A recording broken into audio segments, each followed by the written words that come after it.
Time trials, cobblestones, sprints and mountains. Grand Tours are cycling's greatest challenge to riders and teams alike.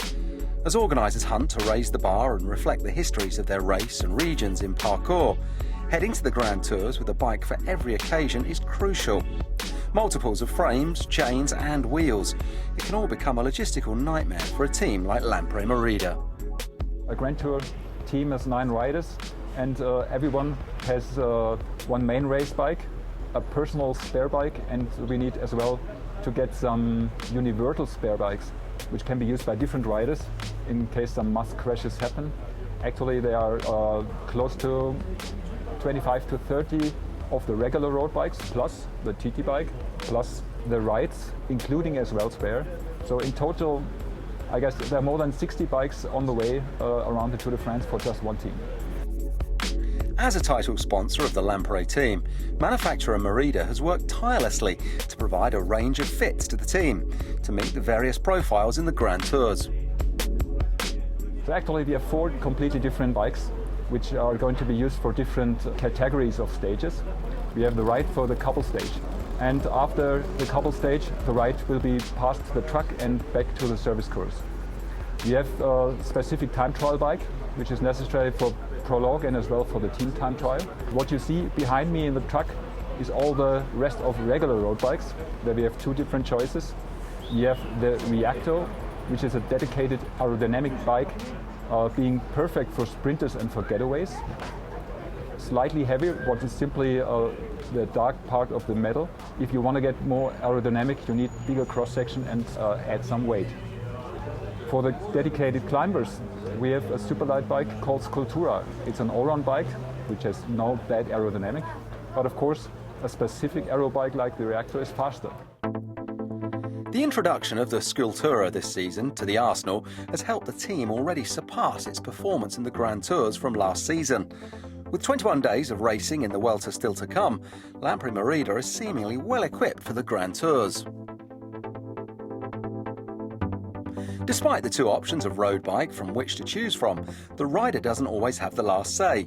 The ability to judge which rider can perform on which bike has become a key element of Lampre-Merida's approach at the Grand Tours.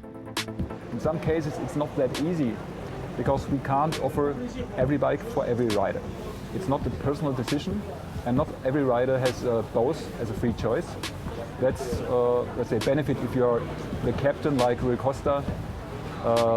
He has a freedom to choose, depending on the stage, if he's going to race on the Scultura or the Reacto. For the other races, we have to take the responsibility to take the right decision, and day by day we are trying the best to select the right bike for the right races. And that understanding of optimal performance from pairing rider and machine has brought genuine results. We have a fantastic example with the wind stage of Ruben Plaza. He's using a Reacto, and I can not just promise, I simply can prove by figures that when he would have used the slightly lighter Scultura, he would have won potentially 10 seconds on the uphill, but would have lost 40 seconds in the descent. And yesterday's stage potentially would have ended in a different way if he wouldn't have ridden the Reacto. For rider, for staff and for designer, there's nothing quite like the Grand Tours. When millimetres can win seconds on the road, the spotlight on those sculpting the race bikes has never been brighter.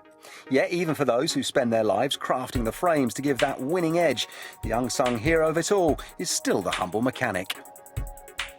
The challenge for all the material supply during a Grand Tour, it's luckily not my challenge, because as a sponsoring party we have to serve roughly 200 complete bikes in the beginning of the season, and it's a job of all the people in the service course, that means mechanics and logistics, to prepare all the stuff for the riders joining a race like the Tour de France. The job for the mechanics is a nightmare. During every night they have to swap frames, build up the bikes, set up the position in the last millimeters. And if you are a mechanic at a World Tour team, it's like being a roadie at a Superstar for a World Tour of rock concerts. It's a kind of 16 hours job for 20 days. You have to be around all the time, and I have to say big respect for those guys behind the scenes who really do all the work that the racers can perform as we see that.